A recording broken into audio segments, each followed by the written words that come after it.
Hello everyone, welcome back. Cost accounting में हमारा topic चल रहा है material costing, pricing of issue. Previous lectures में हम first in first out, last in first out, simple average, weighted average, specific price method discuss already कर चुके हैं। इस लेक्चर में हम एक और इंपॉर्टेंट मेथड डिस्कस करेंगे, that is base stock method.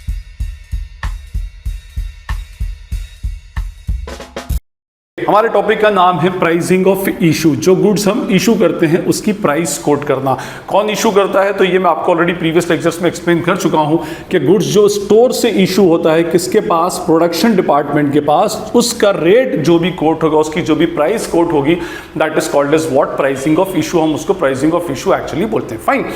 अब इसमें जो प्राइस कोड होती थी हमने पढ़ी थी फर्स्ट इन फर्स्ट आउट। जो गुड्स पहले आया पहले उसको इशू करें, उस रेट को लगाएं, पहले उस रेट का गुड्स निकालें। लास्ट इन फर्स्ट आउट में जो लास्ट में आया, सिंपल एवरेज में प्राइस का एवरेज, वेटेड एवरेज के अंदर ओवरऑल एवरेज हम निकालते थे उसमें। फाइन। अब ये जो हमारी मेथड है बेस स्टॉक, ठीक है, ये मेथड थोड़ी सी डिफरेंट है एक्चुअली। देखिए, जैसे FIFO, LIFO, HIFO, simple average, weighted average की तरह जो बेस स्टॉक मेथड है, ये अपने आप में एक इंडिपेंडेंट मेथड नहीं है। ये एक डिपेंडेंट मेथड है, सप्लीमेंट्री मेथड है। सप्लीमेंट्री मींस एक्चुअल मेथड तो कोई और होगी out of this FIFO, LIFO और हीफो, और उसके साथ हमको एक बेस स्टॉक मेंटेन करके चलना पड़ेगा, ठीक है।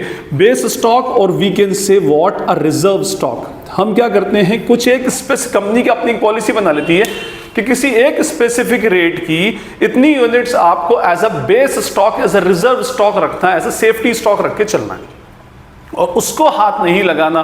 कब तक, जब तक कोई इमरजेंसी ना हो, आपके पास कोई गुड्स का सप्लाई नहीं हो पाया, आपके पास गुड्स की शॉर्टेज हो गई, तो ही उस टाइम ही क्या होगा, उस स्पेसिफिक स्टॉक को हम यूज करेंगे।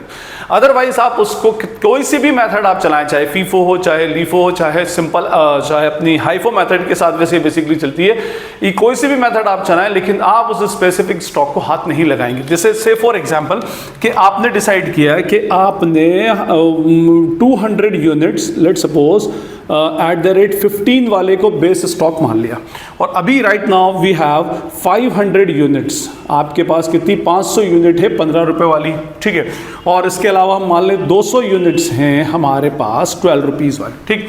अब इसमें बोल दिया है कि आपको 15 रुपए वाले 200 यूनिट को as a base stock reserve करके रखना है, उसको यूज नहीं करना, वो इमरजेंसी पीरियड के लिए है।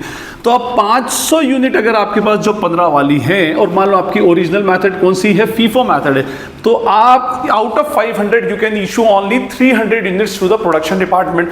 आप 200 यूनिट को हाथ नहीं लगाएंगे क्योंकि वो आपका रिजर्व स्टॉक है। लेट सपोज अगर मान लो 200 यूनिट का आपके पास डिमांड आती है, कहां से, प्रोडक्शन डिपार्टमेंट से, तो फीफो मेथड से पहले इसमें से जाएगा 200, हम कर सकते हैं 200 एट द रेट 15 इशू हो जाएगी, 500 में से 200 गई तो बची कितनी, 300 यूनिट्स एट द रेट 15, और 200 यूनिट्स एट द रेट 12, ये हमारे पास बच गई। फाइन।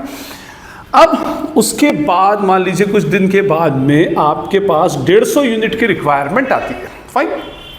वैसे मेरे पास 300 यूनिट बची हैं, तो मैं इजीली 150 यूनिट इशू कर सकता हूं एज पर फीफो मेथड, लेकिन मुझे क्योंकि यहां पर 200 यूनिट का बेस स्टॉक भी मेंटेन करना है, तो मैं out of 300 we can issue only 100 units. तो हम कैसे इशू करेंगे इसको, 100 एट द रेट 15, और जो शॉर्ट पड़ रहा है 50 यूनिट्स, वो हम 12 रुपीज के रेट से इशू कर देंगे। अब बैलेंस क्या बचेगा, 300 minus 100 is 200 eight the rate 15, और इधर आ जाएगा 150 एट द रेट 12। अब इस पूरे क्वेश्चन के अंदर इस 200 यूनिट्स को हाथ नहीं लगाना।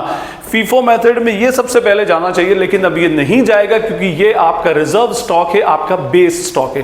तो बेस स्टॉक को हम इमरजेंसी के लिए, ये एक्चुअली हमने जो 200 यूनिट रखी है, ये हमने इमरजेंसी के लिए रखी है कि इन केस हमने किसी सप्लायर को गुड्स का ऑर्डर किया और वहां से गुड्स आने में लेट हो गया बाई चांस, और हमारे पास दूसरा कोई स्टॉक एक्चुअली बचा नहीं, तो at that time only we can issue out of this 200 units, ठीक है। तो ये हमारा बेसिकली बेस स्टॉक का concept. I hope it is clear. अब हम एक न्यूमेरिकल क्वेश्चन देखते हैं और उसके कुछ ट्रांजैक्शंस देखते हैं, जिससे आपको समझ आएगा किस तरह से बेस स्टॉक मेथड का क्वेश्चन एक्चुअली सॉल्व करना है। और याद रखिएगा, मैंने आपको कहा कि बेस स्टॉक अपने आप में एक बेसिक या ओरिजिनल मेथड नहीं है, ये एक सप्लीमेंट मेथड है जो फीफो, लीफो या हाइफो के साथ में एक्चुअली चलती है। तो मैं एक क्वेश्चन पढ़ रहा हूं, फिर उसके बाद हम उस न्यूमेरिकल क्वेश्चन को सॉल्व करेंगे। ये हमारे पास स्टोर लेजर अकाउंट का फॉर्मेट है एज यूजुअल। सबसे पहले date, then reference number, receipt, issue and balance, और तीनों में क्वांटिटी रेट अमाउंट और क्वांटिटी रेट अमाउंट का कॉलम बना हुआ है। फाइन। अब मैं क्वेश्चन क्वेश्चन रीड कर रहा हूं, prepare stores ledger account by using FIFO method taking 75 units of ₹5 as base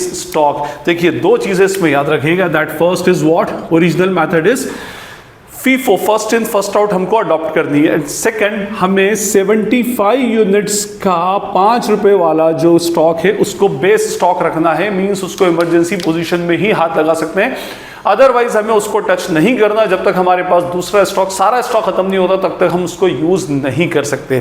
ठीक, फाइन। अब हम देखते जाएं, इसमें क्वेश्चन बड़ा है, हम कुछ ही ट्रांजैक्शन करेंगे जिससे आपको इसका एक बार ट्रीटमेंट समझ में आ जाए, तो फिर उसके आगे क्वेश्चन तो आप इजीली कर सकते हैं। देखिए जनवरी 1 को 400 यूनिट्स रिसीव हुई हैं @5, तो मैंने डेट डाली जनवरी 1, 400 यूनिट्स @5, अमाउंट इज 2000, तो मैंने इधर रख दिया 400 @5, अमाउंट इज ₹2000। ठीक है, अब देखिए एक बात याद रखिएगा कि ये दिख तो हमें 400 यूनिट रही है, बट हम इसमें से सिर्फ 325 यूनिट्स ही इशू कर सकते हैं, क्योंकि हमें 75 यूनिट्स को as a base stock maintain करना पड़ेगा। एनीवे जनवरी 4 120 यूनिट्स इशू हुई हैं, तो जनवरी 4 120 यूनिट्स। और देखिए इशू से पहले मैं आपको हमेशा प्रीवियस लेक्चर्स में बता चुका हूं कि इशू करने से पहले हमेशा उससे पहले का बैलेंस देखा जाता है, तो उससे पहले के बैलेंस में अभी हमारे पास सिर्फ एक ही रेट का गुड्स पड़ा हुआ है, तो जिस रेट का गुड्स है हम उसी से में से क्या कर सकते हैं, उसको इशू कर सकते हैं। तो एनीवे 5 दैट इज 600, 400 में से 120 गया तो 280 @5 दैट इज व्हाट 1400। ठीक है, चलिए ये भी हुआ। उसके बाद कम टू जनवरी 5 200 यूनिट्स @6, तो जनवरी 5 200 यूनिट्स @6 दैट इज व्हाट 1200। अब हमारे पास दो ही स्टॉक हो गया, 280 ₹5 1400 एंड 200 यूनिट्स @6 दैट इज 1200। ठीक है, मेथड फीफो है, पहले इसमें से जाएगा फिर इसमें से।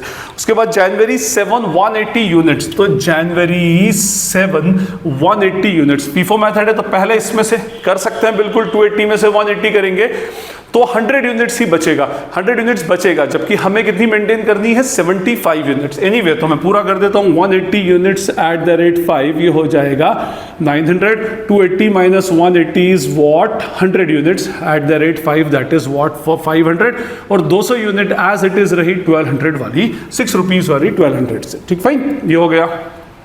चलिए जनवरी 11 100 यूनिट्स @7 रिसीव की है, तो जनवरी 11 100 यूनिट्स @7 700 रिसीव की, और स्टॉक क्या रहेगा हमारे पास बैलेंस में 105 500, 206 1200 एंड 107 700। 3 रेट का गुड्स हमारे पास अवेलेबल है। ठीक है, नाउ अब ये हमारे लिए सबसे इंपॉर्टेंट टर्निंग पॉइंट है इस पूरे क्वेश्चन का। January 12 we have to issue 160 units, तो जनवरी 12 160 यूनिट्स इशू करना है, मेथड है फीफो। अब अगर नॉर्मल क्वेश्चन होता तो 100 इसमें से और 60 इसमें से जाती, बट मुझे यहां पर इसकी 75 यूनिट्स को as a base stock maintain करके चलना है। ठीक है, तो मैं आउट ऑफ 100 सिर्फ कितनी इशू कर सकता हूं 25 ओनली। ठीक है, तो 25 के हिसाब से ये हो जाएगा मेरा 125। अब कितना कम पड़ रहा है, तो देखिए 160 माइनस 25 इज 135 यूनिट शॉर्ट पड़ रही है, तो 135 इधर से इशू करेंगे ₹6 से, तो 135 इंटू 6 इज इक्वल्स टू 810। अब बैलेंस किया, 100 में से 25 गया 75 @5, तो 75 इंटू 5 दैट इज व्हाट 375, और 200 में से 135 गए तो 65 @6, तो 65 इंटू 6 इज इक्वल्स टू 390, और 107 दैट इज व्हाट 700। ठीक है, अब आपको इन 75 यूनिट्स को पूरे क्वेश्चन में टच भी नहीं करना, इसलिए नहीं क्योंकि ये हमारा बेस स्टॉक है और इसको हमने इमरजेंसी पोजीशन के लिए रखा है। एनीवे जनवरी 20 इसमें जनवरी 12 जनवरी 11 जनवरी 15 सॉरी 150 यूनिट्स @8, जनवरी 15 150 यूनिट्स @8, तो 150 इंटू 8 विल बी वॉट 1200। अब मेरे पास स्टॉक में कौन कौन सा गुड्स हुआ 75 @5 375, 65 6 390, 107 700, और एक और आ गया 158 1200। ठीक है जी, ये हो गया उसमें। फाइन, एक ट्रांजैक्शन और बता देता हूं जिससे आपको इसका ट्रीटमेंट समझ में आ जाए, अदरवाइज आगे का क्वेश्चन तो सेम ही रहेगा। फीफो मेथड आपको अच्छे से ऑलरेडी आती है। जनवरी 15 के बाद जनवरी 17 को वी आर इशूइंग 90 यूनिट्स, तो जनवरी 17 को 90, इसको तो टच कर नहीं सकते, तो 90 इसमें से जाएगी 65 @6 अब कितनी कम पड़ी 25, तो 25 विल गो आउट ऑफ 7, तो 75 तो एज इट इज पड़ा रहा, इसमें कोई चेंज नहीं। 65 में 65 गया 0, 100 माइनस 25 इज 75 @7 और 150 @8। और इसी तरह से हम इसको आगे भी ट्रांजेक्शन्स हैं, जगह भी मेरे पास बची नहीं है। और आई होप आपको ये इसका ट्रीटमेंट समझ आ गया होगा कि किस तरह से इसका ट्रीटमेंट करना है। तो ये हमारी बेस स्टॉक मेथड थी, आई होप आपको क्लियर होगी। स्टिल अगर कोई क्वेरी या डाउट लगती है तो आप मुझसे कमेंट सेक्शन में नीचे पूछ सकते हैं, जितनी जल्दी होगा पढ़कर रिप्लाई करने का ट्राई करूंगा। और अगर ये वीडियो आपको यूजफुल लगता है तो अपने फ्रेंड्स के साथ में शेयर करें, वीडियो को लाइक करें और चैनल को सब्सक्राइब जरूर करें। So Najeeb Hashmi signing off from Najeeb Hashmi's commerce academy. Thank you.